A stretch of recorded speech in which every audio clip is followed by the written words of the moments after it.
If you're flipping used cars, there's 26 different tricks people are using to scam you out of your money or sell you a broken down car. You've probably seen the sketchy listings and heard of people lying about problems, but there's a lot more going on. So in this video, I'm going to walk you through every major scam, from fake listings to people hiding problems and tricks they use. Plus, I'll go over exactly how to avoid each one. We'll start with all the scams happening before you even go to see the car and when you're selling a car. Then I'll go over the ones that people are doing in person to sell a broken car as if it's in good condition. The number one scam people are using is fake listings. They just look too good to be true, like a $5,000 to $10,000 car for only $2,000. Here's a few examples of some.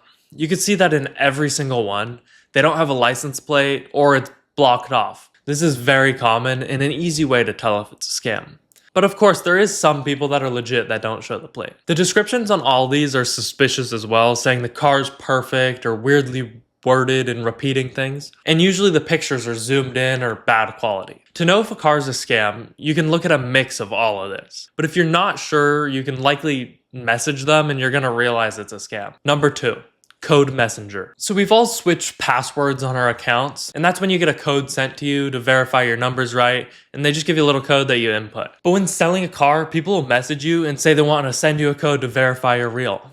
And what they're really doing is sending you this confirmation code, and if you give it to them, they're going to get you locked out of your account and steal it. So if you ever get someone asking you to verify a random number that they're going to send you, don't give it to them. Number 3. Fake legit buyers. When selling a car, scammers are going to message you with generic questions acting like they're interested, and you're going to think they're real buyers. Then they're going to ask you to buy a car report from a specific website. There's a whole bunch of these websites. They constantly get deleted and put back up. It's basically any website that isn't Carfax or Auto Report. And if you buy a report from one of these sites, they're just going to take your credit card information. So if they ask you about them or send you a link, don't click on any links and don't search it up either on Google, because just going to the site can give them some information you probably don't want them having. So if someone ever asks for a report, give them a Carfax. It's the best and most common one. You can also do an auto check, but Carfax is definitely better. And if it's anything else, just don't do it. But I'll give you a free Carfax. It's linked in the description. A simple test for any of these scams is to tell the buyer to come see the car in person, or that you're going to go see the car in person. And they're always going to have an excuse or why they can't, but still need something from you first, like a fake report or money. Number 4, cash ready buyers. These are people you're going to have to watch out for, because they're going to say they're going to give you full asking price or say they have cash ready within the first message or two. And now some of these can be legit, but most of them are going to end up being scams. They'll plan a day to see the car, then ask for you to confirm a number they send you, or get a sketchy report, or send them money. Number 5, emailers. And all these tricks scammers use, some of them are going to try to move the conversation from wherever you're talking over to email. It's safer for them and harder to trace. So if they ever try to move you to email, or say like, hey, message my friend on this email, then just don't do it and try and message them where they are, or you could go over to phone number if you want. Number 6, depositors. What they'll do is say they're going to pay full price, but they want you to send them a little fee to confirm your bank account's right and stuff like that, and then they just disappear. Or they'll say they like the car, but they're out of state or overseas, so they'll just send you a check, and after you get the check, then they'll send a trailer to come pick up the car. These people will actually send you a check in the mail and let you deposit it. Then you see that the money's in your account and you give the car to them.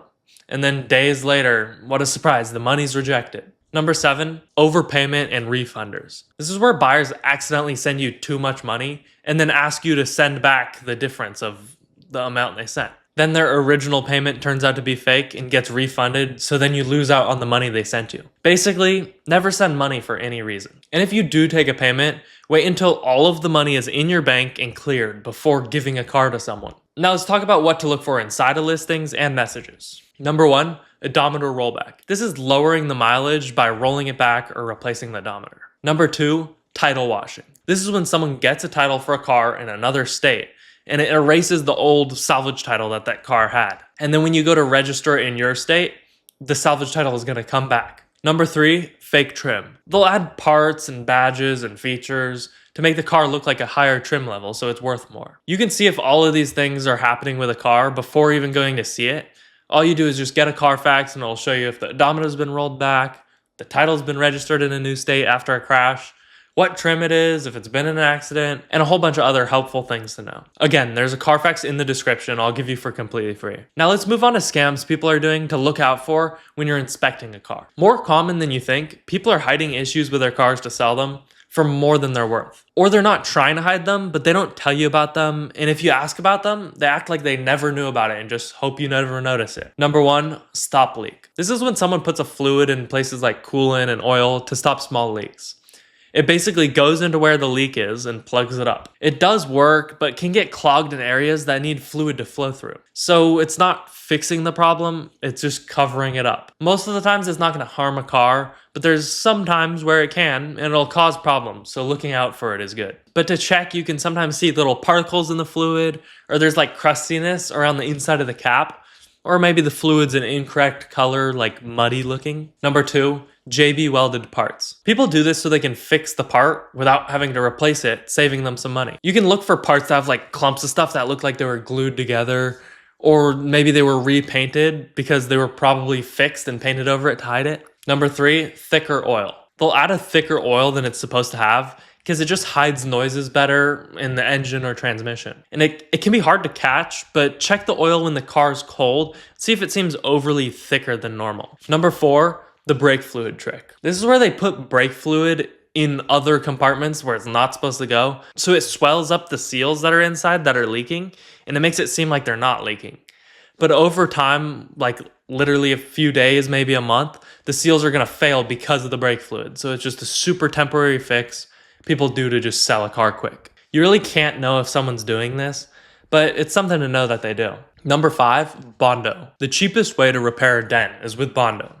Now, a small amount of it's fine, but people will fully fill like huge areas and just shove Bondo in there that they should have been like pulled out and then maybe a little skim of Bondo, or they should have just replaced the body panel in the first place. You can see if Bondo's been used on a panel by putting a magnet on it, and if it doesn't stick, then Bondo or some other filler was used to fill it in. Now, you should know though that aluminum and plastic things, the magnet's not gonna stick either way. So you can look for things like just a good paint job and see if the repair was properly done. Number 6, disabling lights. People will clear codes before you get there so the car looks like it has none, or sometimes they'll even take the light out behind the dash so you can't see the code on it. To see if either of these have been done, it's super easy. You just use an OBD2 scanner, and if it says there's any recently cleared or active codes, then clearly it has codes. Number 7, cleaning leaks. It's common for people to wipe up leaks right before you go to see the car, so it looks like it has none. So look for spots that are overly clean compared to the other parts, and sometimes if you look close enough, you can actually see where it's leaking from still. Number 8, oil on paint. People put oil or other stuff on faded paint to make it look like it isn't fading. But after you wash it, it'll all go away and look horrible. So look out for greasy panels or things with stuff wiped on them. And if you look closely, you can still see the fading.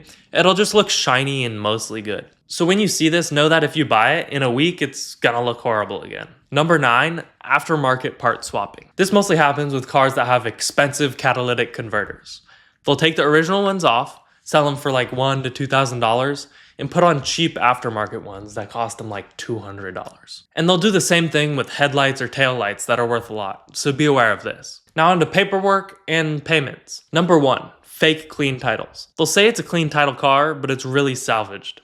Then they'll just hand you the title and hope you don't look over it. So, of course, check to confirm it's clean.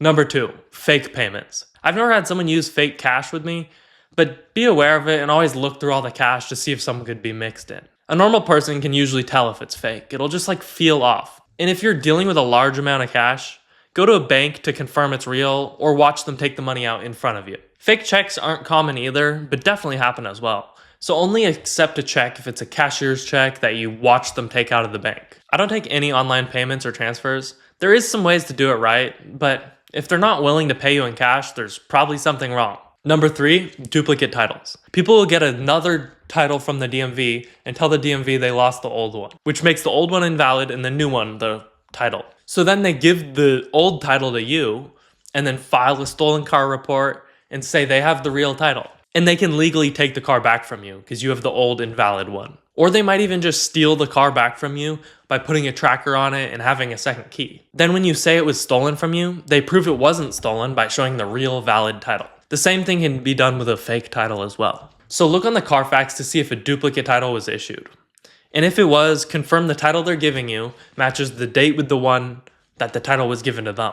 If it was, confirm the title date and the date the new title was given are the same. Number 4, a loan on the car. People can take out loans on cars and then sell it to you, but when you go to register the car, you aren't going to be able to put it in your name until the loan is paid off. Number 5, fake or altered titles. They'll steal a car and give you one of these, proving that it's theirs. Most of the times they'll sell it before the car's even reported stolen, so there's no way to see that on the Carfax. But you can check it to make sure the title dates and the Carfax dates of the title are the same. This won't happen with cars that are under $10,000 though, because they'd rather just make more money. They can also modify real titles. There's ways to remove the printing on the title and then put on new printing of what they want. Whether that's acting like a salvage title is clean, changing the owner information, or changing the mileage to hide that it was changed on the car as well. I had bought a Porsche that had an altered title. So what the guy did was he stole the car from a dealership, then he bought a cheap $1,000 car, and he took the title from the cheap $1,000 car